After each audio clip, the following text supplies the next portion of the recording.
السلام علیکم ورحمۃ اللہ۔ تمام بھائیوں کو میرے طرف سے سلام ہو۔ بھائی اللہ کا واسطہ دے کر کہہ رہے ہیں، اس ویڈیو کو پورا دیکھیے گا اور دوستوں تک شیئر کر دیجیے گا، لائک کر دیجیے گا۔ کسی کے کوئی سن کے بھی کسی کا زندگی کا رخ بدل جائے تو ان کا نیکی آپ کو ملے گا۔ ہم سب تو نیکی کی مستحق ہیں، ہم سب نیکی کے مستحق ہیں جی۔ دعا کی درخواست کرتے رہتے ہیں ہم سب، دعا کر دیجئے اللہ تعالیٰ جو ایمان پر موت عطا فرمائے۔ اللہ تبارک تعالیٰ نے ہم سب کو پیدا کیا، خود ہی اللہ تبارک تعالیٰ نے ہم سب کا تعریف بھی بیان کر رہے ہیں۔ قرآن کے اندر اللہ فرماتا ہے کہ تم بہترین امت ہو،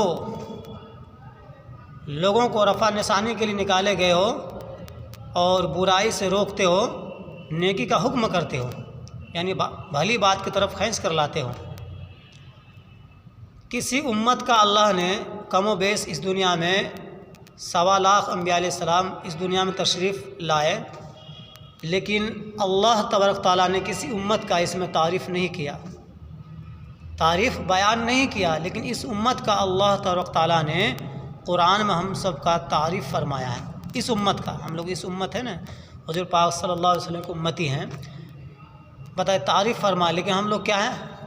اللہ تعریف کرے کہ تم بہترین امت ہو، برائی سے روکتے ہو، نیکی کا حکم کرتے ہو، لیکن ایک تو ہم خود ہی نماز، مطلب مثال دے رہے ہیں کہ ایک تو کتنے سارے لوگ بھائی جو ہے نماز پڑھتے نہیں ہیں، یا ہم نماز پڑھتے نہیں ہیں لیکن لوگوں کو نماز کی دعوت بھی نہیں دیتے ہیں، نیکی کا حکم بھی نہیں کرتے ہیں، تو پھر بتائیے ہمارا اور آپ کا حال کیا بنے گا؟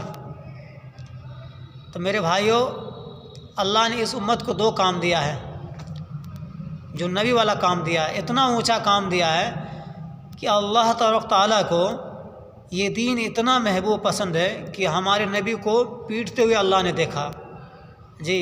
طرح طرح کا ہمارے نبی حضور پاک صلی اللہ علیہ وسلم کے اوپر ظلم و ستم کی پہاڑ ڈھایا گیا، یہاں تک کہ پورے بدن کپڑے جو ہے سفید رنگین ہو گئے، خون سے لہو لہان ہو گئے، لیکن اللہ تبارک تعالیٰ جو ہے دیکھ رہے ہیں، پھر بھی اللہ تبارک تعالیٰ جو منع نہیں کیے کہ اے میرے محبوب نبی، آپ اتنے اونچے ہو، آپ آخری نبی ہو، آپ کے صدقے میں اس دنیا کو بنایا گیا، سجایا گیا، اگر آپ پیدا نہیں ہوتے تو ہم چاند سورج ستارے شجر حجر پیدا نہیں کرتے، کائنات کو ہم نہیں بناتے۔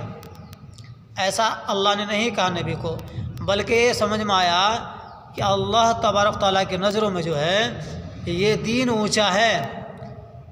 اللہ نے ہمارے نبی کو پیٹتے ہوئے دیکھے، مار کھاتے ہوئے دیکھے، لیکن اللہ نے دین کو مٹنا پسند نہیں کیا۔ اس سے سمجھ میں آیا کہ دین بہت ہی پیارا دین ہے، اللہ کی نظروں میں یہ دین بہت اونچا ہے، بہت پیارا ہے۔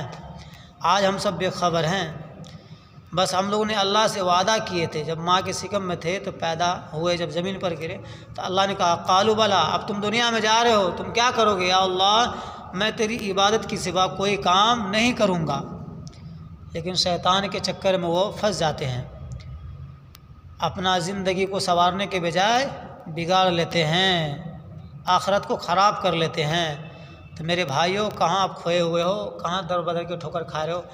اللہ نے ہمیں تو حکمران بنایا ہے، حکم کرنے والے بنایا ہے، یہ نہیں کہا کہ کسی کے غلام بن کے تم زندگی گزارو، کسی کی غلامی مت کرو، یہ نہیں کہا اللہ نے، بلکہ حکمران اس زمین پر بڑے سے بڑے بادشاہ چلے گئے، حکمران ہیں، بہت سارے بادشاہ چلے گئے، عثمان غنی رضی اللہ عنہ، ابو بکر رضی اللہ عنہ، اس زمین پر اس نے خلافت کیا، لیکن اپنے جب قیمت کو ہم سب کھو دیں گے نا، تو پھر ہم کسی کا غلام نوکر چوکر بن کے ہم جو ہے ملازمت کریں گے، لیکن وہ ملے گا اتنا ہی جتنا ہمارے مقدر میں اللہ نے لکھ دیا ہے۔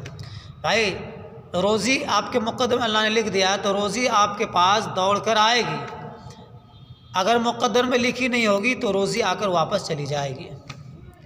تو بھائی جو لوگ نماز نہیں پڑھتے ہیں تو ان کو تو بہت بھاری لگتا ہے، بہت پریشانی، شیطان بہکاتا ہے کہ بھائی کام کرتے ہیں، وقت نہیں ملتا ہے، ٹائم نہیں مل پاتے ہیں، بال بچہ کے چکر میں دلی پنجاب میں رہتے ہیں، اور کہ کیا کماؤں، کیا گھر بھیجوں، کیسے نماز پڑھوں، ان کے لیے بہت دشواری، بہت بھاری پڑ رہا ہے۔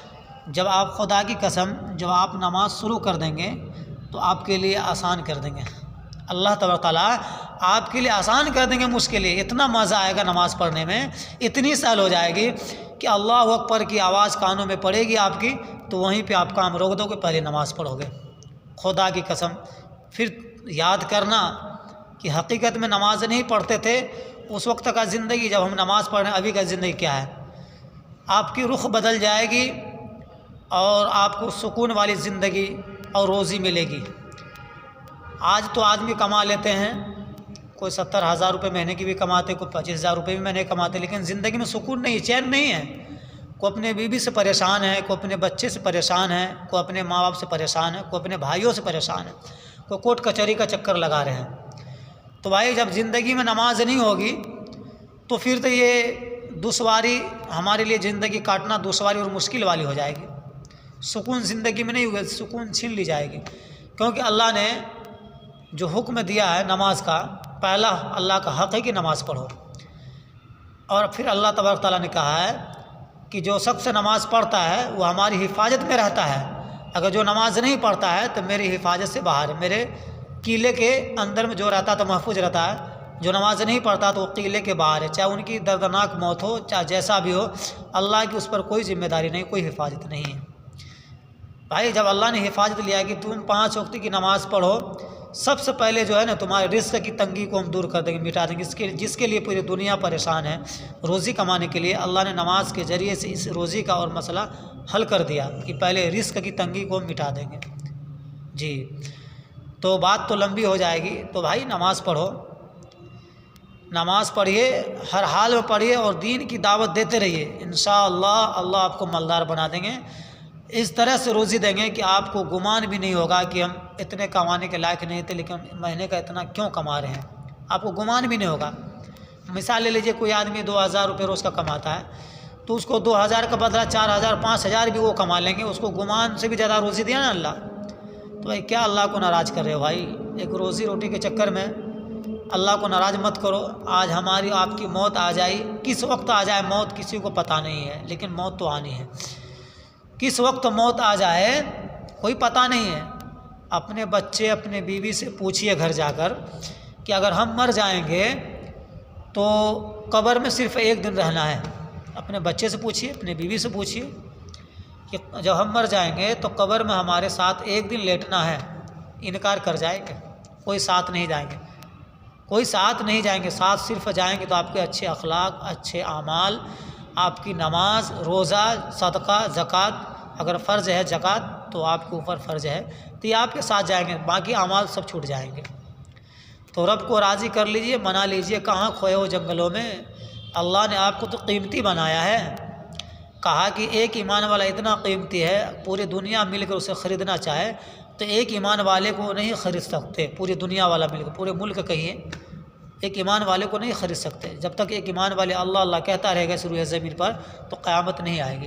ایک ایمان والا اتنا قیمتی، ساتوں طبق زمین و آسمان سے بھی اتنا قیمتی، لیکن اپنے ایمان کی قیمت کو ہم نے کھو دیے. جب تک قیمت یاد رہے گا تو اس چیز کا اہمیت ہوتا ہے. جیسے کپڑے قیمت کی، یہ 5 لاکھ کی کپڑا ہے تو گاڑی 5 لاکھ کی ہے تو ان کی آپ لوگ حفاظت کرتے ہو نا بھائی. قیمت معلوم نہیں ہے تو اپنی ایمان کا قیمت معلوم نہیں ہے. جبکہ پوری دنیا مل کر ایک ایمان والے کو خریدنا چاہے تو خرید نہیں سکتے، اتنا قیمتی ایمان والے. تو پھر ایمان کی قیمت کو ہم بھول گئے. جب قیمت اگر معلوم ہوگا تو ان کی اہمیت بھی ہوگی. جب ہم سب نماز پڑھیں گے، زبان میں مٹھاس ہوگی، بول اچھی ہوگی، سب سے اخلاق محبت سے ملیں گے، باپ ماں کو راضی کریں گے. کسی سے دل میں اگر ٹھیس پہنچے گا تو اس سے ترنت معافی تلافی کریں گے. بھائی ہم لوگ تو گناہ گار بندے، ہم سے گناہ ہو گیا، بس آپ کو کچھ ایسی بات کہہ دیے تھے لیکن دل میں تکلیف ہوئی، آپ معاف کر دیجیے اللہ کی رضا کے لیے. جب تک وہ بندہ معاف نہیں کرے گا تو اللہ بھی آپ کو معاف نہیں کرے گا. تو میرے دوستو، اللہ کا واسطہ دے کر کہہ رہے ہیں، جو ہماری ایمان والے بھائی ہیں جو نماز سے دور ہے، وہ اپنی زندگی میں نماز لائیے اور نماز پڑھیے، نماز کی دعوت دیجیے، روٹھے ہوئے رب کو منا لیجیے. اسی میں ہماری کامیابی ہے، باقی سب ہمارے لیے بیکار ہے. رب کو راضی کر لیجیے، یہی میں ہماری بھلائی ہے اور کامیابی ہے. کامیابی آپ قدم چومے گی. ٹھیک ہے، ویڈیو لمبی ہو جائے گی. ٹھیک ہے بھائی، السلام علیکم ورحمۃ اللہ.